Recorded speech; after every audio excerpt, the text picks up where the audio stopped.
ایک شخص آیا، یا رسول اللہ میرا باپ میرے پوچھے بغیر میرا مال خرچ کر لیتا ہے، آپ نے کہا بلاؤ۔ جب اسے پتہ چلا کہ میرے بیٹے نے شکایت کی ہے تو عرب کی شاعری تو مشہور تھی، انہیں دل دل میں کچھ اشعار پڑھے۔ جو آیا تو جبریل پہلے آ گئے، یا رسول اللہ اللہ تعالیٰ کہہ رہے ہیں آپ اس سے پوچھیں وہ شعر بتاؤ تیرے کانوں نے تو نہیں سنے، تیرے دل میں آئے تھے اور اللہ نے سن لی۔ اللہ کے نبی نے فرمایا بھائی تیرا انشاءاللہ کیس سنتے ہیں، لیکن پہلے وہ شعر سناؤ جو تم نے تو نہیں کہے زبان سے پر اللہ نے سن لیے ہیں۔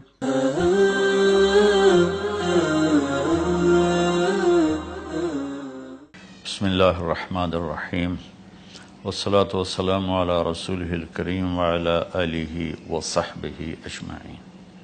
میرے محترم بھائیوں، بہنوں، دوستوں، بزرگوں، بچوں، بچیوں، جانے انجانے سب کو، اہل ایمان کو میرا السلام علیکم ورحمۃ اللہ وبرکاتہ۔ پچھلی ویڈیو اس میں نے تھوڑا سا والدین کے حقوق بتائے تھے۔ وَقَضَىٰ رَبُّكَ أَلَّا تَعْبُدُوا إِلَّا إِيَّاهُ، اس پر بات کر لی تھی مختصر۔ تو میں ایک واقعہ سنانا چاہتا تھا، تھوڑا اشارہ کیا تھا کہ ایک بدو آیا صحابی کا، یا رسول اللہ میرا باپ مجھ سے پوچھے بغیر میرے مال کو خرچ کر دیتا ہے۔ آپ نے فرمایا بلاؤ بھائی۔ جب اسے پتہ چلا کہ میرے بچے نے میری شکایت کی ہے تو اسے بڑا دکھ ہوا، تو اس نے دل ہی دل میں چند اشعار پڑھے، زبان پہ ادا نہیں، دل میں آئے۔ تو جب وہ مسجد میں انٹو رہا تو جبریل پہلے آئے بیٹھے تھے کہ یا رسول اللہ اللہ فرما رہے ہیں اس سے کہو کہ پہلے وہ اشعار سنائے جس کو اس کے کانوں نے نہیں سنا، لیکن اللہ نے من فوق عرش ہی سن لیا ہے، عرش کے اوپر اللہ نے سن لیا ہے۔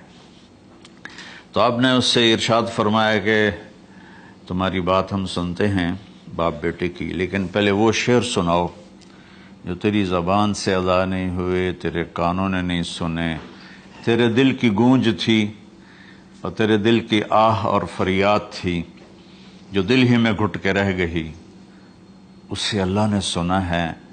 وہ کہتا ہے سناؤ۔ کہنے لگا یا رسول اللہ آپ کا رب ہر وقت ہمارے ایمان کو آپ پر زیادہ سے زیادہ بڑھاتا رہتا ہے، اس ذات کی قسم جس کے قبضے میں میری جان ہے۔ یہ چند میرے دکھ بھرے خیالات الفاظ کی شکل میں ڈھلے، لیکن میری بزم تصور میں ہی رہے اور وہیں دفن ہو گئے، باہر نہیں نکلے، میری زبان سے ادا نہیں ہوئے، میرے کانوں نے نہیں سنا، آپ کے رب نے سن لیا۔ آپ نے کہا اچھا بتاؤ تم نے کہا کیا تھا؟ تم نے کہا جی میں نے بچے کی جب سنی شکایت میری کی ہے تو میں نے کہا تھا غضوتک مولودا وعلتک یافعا تعل بما اجنی علیک وتنہل وإذا ضاقتک بالسقم لیلة لم ابت لسقمک الا ساہرا اتململ کأنی انا المتروک دونک بالذی ترکت به دونی وعینی تحملہ تخاف الرضا نفسی علیک وإنها لتعلم ان الموت وقت مؤجل فلما بلغت السن والغایة التي الیها مدى ما فیک كنت اؤمل جعلت جزائی غلظة وفظاظة كأنك انت المنعم المتفضل فلیتک ان لم ترع حق ابوتی فعلت كما الجار المجاور يفعل فأولیتنی حق الجوار لم تکن علی بمال دون مالک تبخل۔ میں ابھی ترجمہ کرتا ہوں۔ اس کا میرے نبی پر کیا اثر ہوا کہ آپ کے ٹپ ٹپ آنسو گر رہے تھے اور آپ کی داڑھی آپ کے آنسوں سے تر ہو رہی تھی۔ یہ اتنا فصیح کلام ہے کہ عربوں کو بھی پسینہ آ جائے گا ترجمہ کرنے کے لیے، تو میں تو عربی نہیں ہوں، لیکن یہ فخر تو حاصل ہے، بھلے ہیں یا برے ہیں دو چار قدم ہم بھی تیرے ساتھ چلے ہیں۔ کچھ عرصہ اہل علم کی محفلوں میں بیٹھے، کچھ زبان کی شناسائی ہوئی، تو میں اپنی کم مائگی کے ساتھ اس کا ترجمہ کروں گا۔ وہ کہتا ہے غزوتک مولودا وعلتک یافعا تعل بما اجنی علیک و تنحل، میرے بیٹے جس دن تو پیدا ہوا ہم نے اپنے لیے جینا چھوڑ دیا، اوئے ہوئے ہوئے ہوئے، ہم تیرے لیے جیے۔ تیری ماں تجھے دودھ پلاتی تھی، میں تیرے لیے روٹی کے نوالے لاتا تھا، میری ساری کمائی پہلی اور آخری سب تیرے اوپر لگتی تھی۔ تجھے خوش دیکھتے تھے تو خوش ہوتے تھے، تجھے روتا دیکھتے تھے تو ہم روتے تھے۔ وَإِذَا ذَاقَتْكَ بِالسُّقْمِ لَيْلَةً لَمْ أَدْلِ سُقْمَكَ إِلَّا سَاهِرًا أَتَمَلْمَلُ، جب تو کبھی بیمار ہو جاتا تھا تو تیرے سرانے بیٹھ کر ہم ساری رات روتے تھے اور دعائیں کرتے تھے، یا اللہ ہمارے بچے کو بچا لے، ہمارے بچے کو صحت دے دے۔ اس تڑپ میں ساری ساری رات میں جاگتا تھا، تیرے لیے میں نے اپنا سب کچھ لگا دیا، اپنے لیے جینا چھوڑ دیا، اپنی خواہشات کو دبایا، تیری ہر خواہش کو پورا کیا، تجھے مسکرانے کے لیے، تجھے ہنسانے کے لیے میں دھکے دھوڑے کھاتا رہا، کبھی گرمی لو کی جھلسا دینے والی ریت اور کبھی سردی کے سرد ہوا کے تھپیڑے، لیکن میں ان دونوں سے گزرتا ہوا تجھے پالنے کی خاطر اپنے آپ کو کھپاتا رہا۔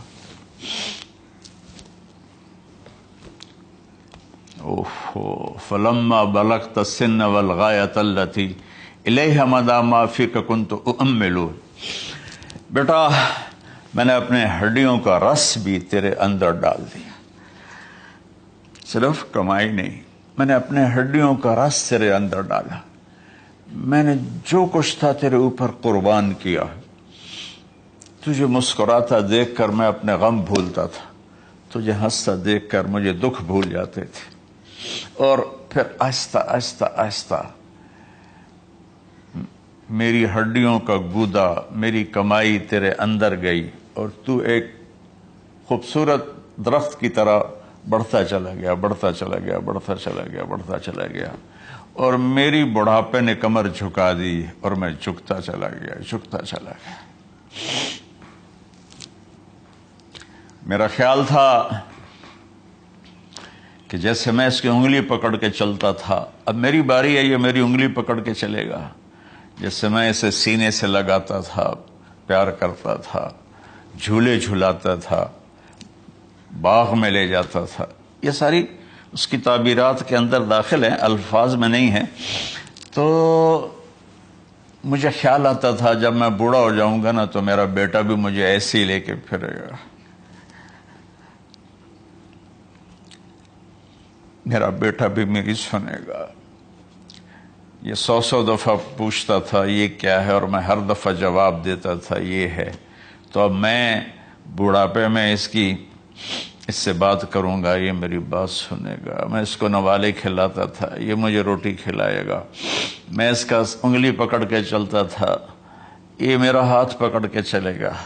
میری کمر بڑھاپے نے جھکا دی اور میں ایک خشک پیڑ کی طرح ہو گیا، اور جوانی نے تیری کمر کو سیدھا کیا اور تو ایک تر و تازہ درخت بن گیا۔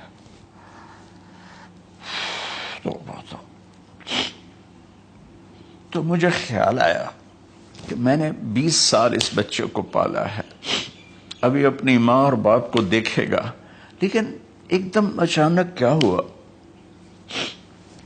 فلما بلغت السن والغایۃ التی الیہا مدی ما فیک کنت اؤمل، جب تو اس عمر کو پہنچا جس میں ہماری امیدیں تیرے ساتھ لگ گئیں، ہمیں بڑھاپے نے بے آسرا کر دیا اور تیری جوانی نے تجھے ہمت دے دی، تو اب ہمارا خیال آیا کہ اب یہ ہمارے ساتھ وہی کرے گا جو ہم نے اس کے ساتھ کیا۔ لیکن کیا ہوا، جعلت جزائی غلظۃ وفظاظۃ کأنک انت المنعم المتفضل،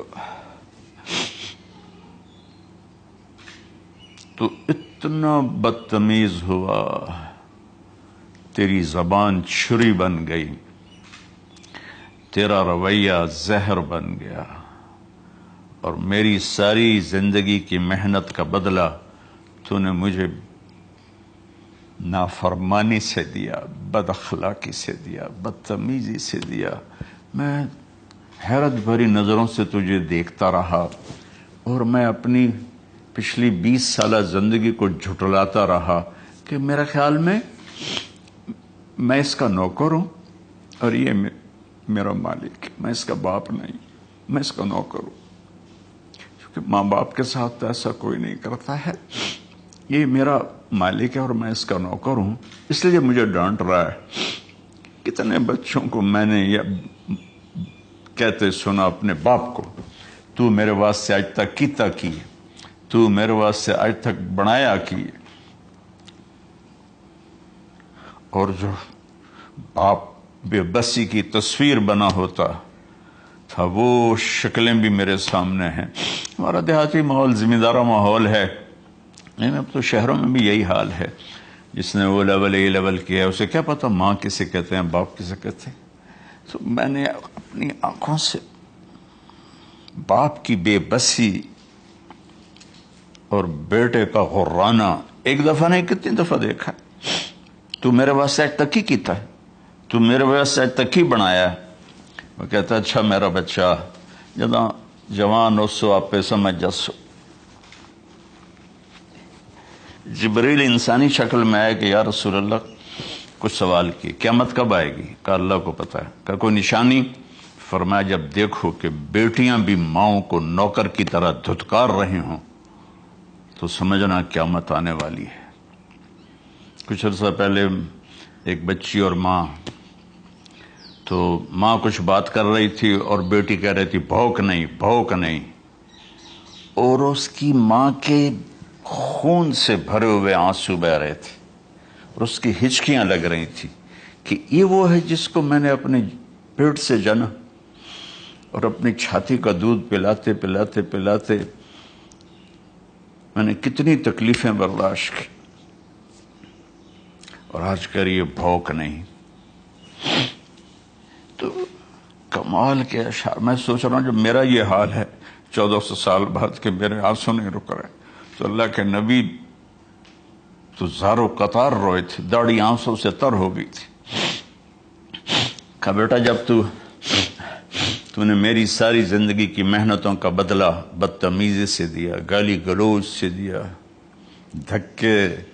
دھکے دے کر باپ کو گھر سے نکال دیتے ہیں، تو بیٹا میں یہ سمجھا کہ تو نے ایک خواب دیکھا تھا، تو نے ایک خواب دیکھا تھا کہ تو باپ ہے اور یہ بیٹا ہے۔ اصل حقیقت یہ ہے کہ یہ مالک ہے اور میں نوکر ہوں۔ پھر آگے کہتا فَلَيْتَكَ إِن لَمْ تَرَ حَقَّ أُبُوَّتِي فَعَلْتَ كَمَا الْجَارُ الْمُجَاوِرُ يَفْعَلُ۔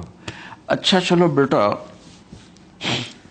تو نے مجھے باپ تو نہ سمجھا، چلو ایک پڑوسی سمجھ لو۔ عرب میں پڑوسی کا بہت خیال کیا جاتا تھا، اور یہ عرب کی شان تھی کہ اپنے پڑوسی کو وہ عزت دیتے تھے جو اپنے گھر میں ایک دوسرے کو عزت دیتے تھے۔ تو اس نے پھر اس کی طرف اشارہ کیا کہ اگر میں تیرا باپ نہیں ہوں، تیرے رویوں کو دیکھ کر تو یہی لگتا ہے کہ میں تیرا نوکر ہوں، تو میرا مالک ہے، تو چلو اتنا تو کر دے جتنا ایک پڑوسی کے ساتھ کرتا ہے۔ فَأَوْلَيْتَنِي حَقَّ الْجِوَارِ وَلَمْ تَكُنْ عَلَيَّ مِنْ دُونَ مَالِكَ تَبْخَلُ۔